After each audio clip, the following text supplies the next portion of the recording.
Сәлеметсіңдер ме балдар? Бүгінгі біздің тақырыбымыз жол және орын ауыстыру. Көп жағдайда оқушылар жол мен орын ауыстырудан ұпайдан жеңіліп жатады. Себебі екеуін нақты ажырата алмайды. Бүгінгі біздің сабағымызда нақты мысалдармен балдар ажыратып үйренеміз. Траектория дегеніміз бұл дененің қозғалыс кезіндегі қалдырған ізі. Кейде біз осы ізін дененің көре де аламыз, кейде көре де алмаймыз. Мысалы, адам қардың үстінде қозғалып бара жатса, немесе трактордың топырақтың үстіне түсірген ізін біз көре аламыз балдар. Ал мысалы, құстың біз қозғалысының траекториясын көре алмаймыз. Себебі оның траекториясы көрінбейді, бірақ ол қандай да бір белгілі бір қисық сызықты болмаса түзу сызықты қозғалыс жасады балдар. Енді мысалы оқушы мектептен үйге қарай қозғалып бара жатыр делік. Бұл жерде оқушының қалдырған ізін біз оның траекториясы деп атаймыз. Міне, траектория ол түзу сызықты болуы мүмкін, ол қисық сызықты болуы мүмкін. Бұл жағдайда ол қисық сызықты болып тұр. Енді дененің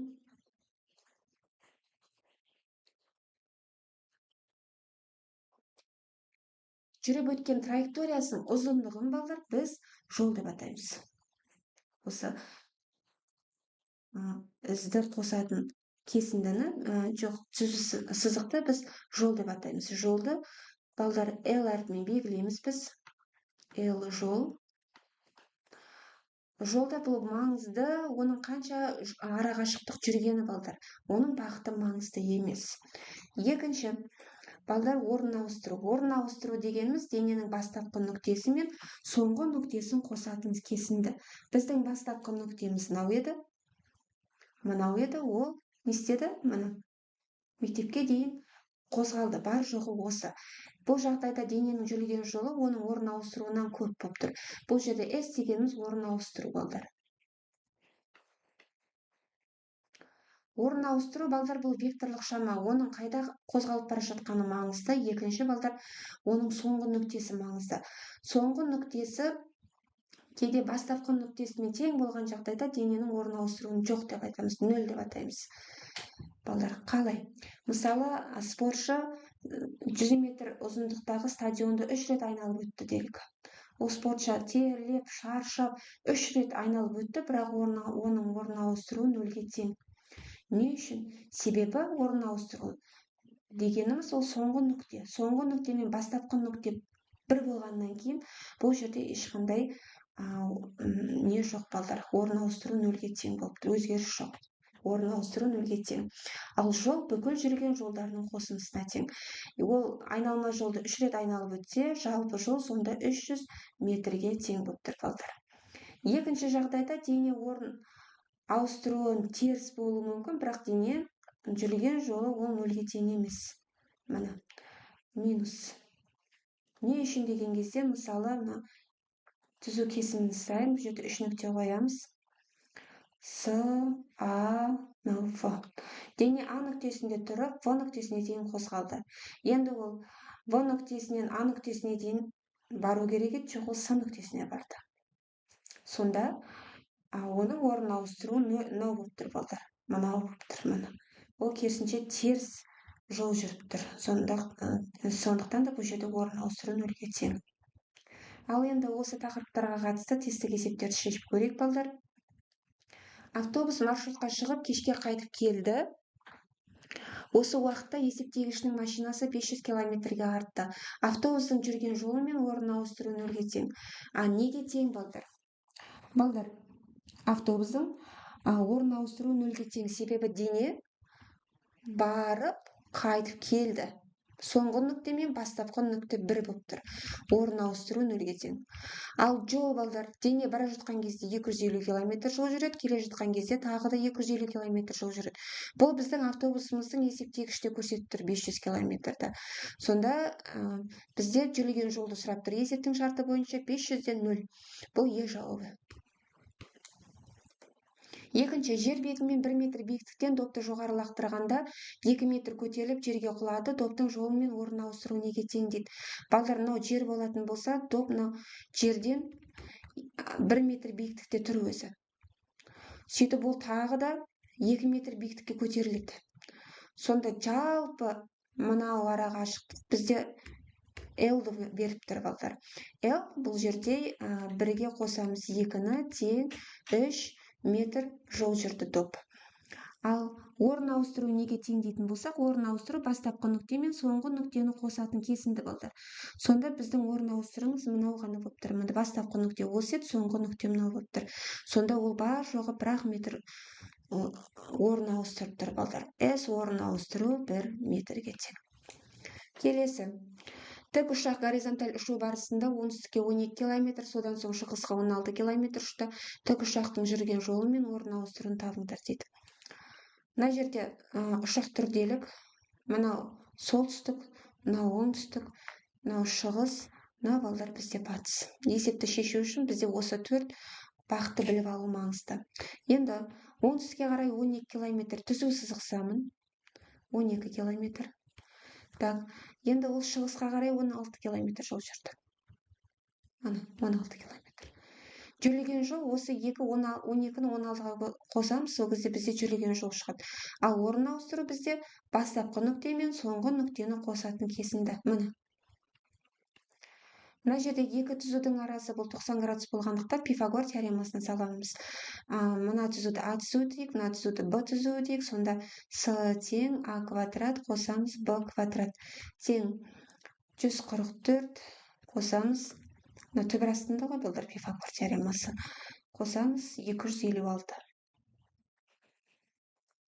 Тең түбір астында 400-400-ден балдар 20 километр шығады. Ал жолымыз балдар біздің 12-ге қосамыз 16-ны тең 28 километр болады. Бізде есептің шартында бірінші жолды сұрап тұр, сонда 28-де 20 деген жауапты іздейміз. Ол Б вариантына сәйкес келеді. Келесі, турист оңтүстікке қарай 2 километр. Мен тағы да дәл сондай бағытты сызып алайын. Мына турист, мына солтүстік бағытта, оның мына оңтүстік бағытта, мынау шығыс, мынау батыс балдар. Мына оңтүстікке қарай 2 километр, мына түзу 2 километр тұсам. Енді 2.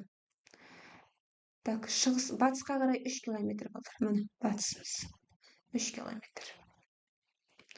Енді солтүстікке бұрылып 10 километр жол жүреді. Солтүстік деген жоғары балдар. Міне түзу кесінді 10. Енді тағы да батысқа бұрылып 3 километр жүреді. Міне 3.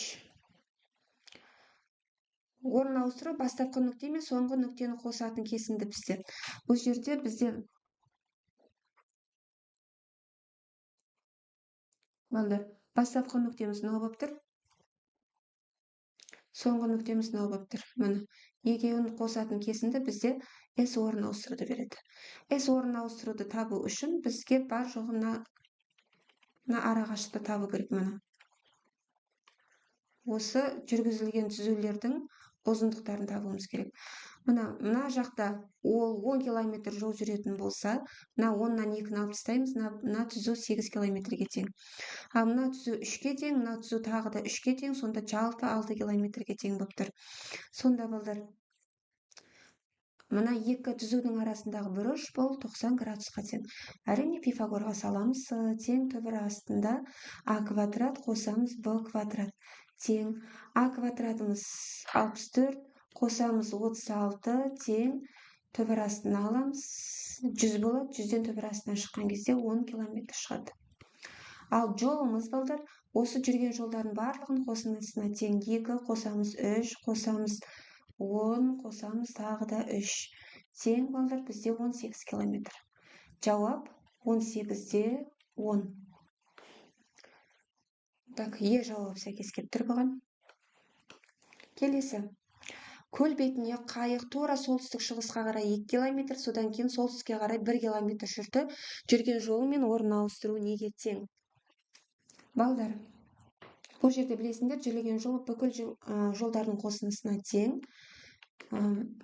2-ні 1-ге қосамыз, тең 3 километр болды. Ал енді мына жерде қайық түрделік. Мынау оның солтүстік бағыты, мынау оңтүстік, мынау шығыс, мынау батыс. солтүстік шығысқа дейтін болса тура ортасынан түзу жүргіземіз. Міне бұл жерде 2 километр жол жүрді, ал солтүстікке тағы да 1 километр жол жүріп тұр. Міне 1 километр. Бізге осы екеуінің арасындағы орын ауыстыру табу керек. Орын ауыстыру. Біз бұны косинустар теоремасына саламыз, балдар. Бүйтіп сызып алайын мен.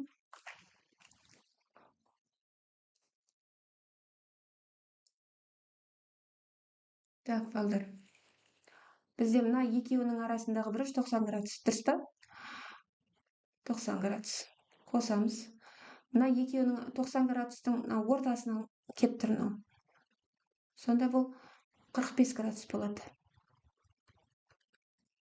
Тең 135 градус. Косинус бізде 135 градуста, балдар, ол екінші шеректе толғандықтан уже минус түбір асты 2 бөлінген 2-ге тең. Ол дегеніміз минус 0,7-ге тең. Қараңдар, енді косинустар теоремасына саламыз. Так, косинус альфа тең түбір астында, балдар, а квадрат қосамыз б квадрат минус 2 еселенген аб көбейтілген косинус альфа. Сендер бұны математикада білерсің боларсыңдар, білмесеңдер косинус теоремасын дәл осылай есептейміз, балдар. Так, бұл жерде енді мен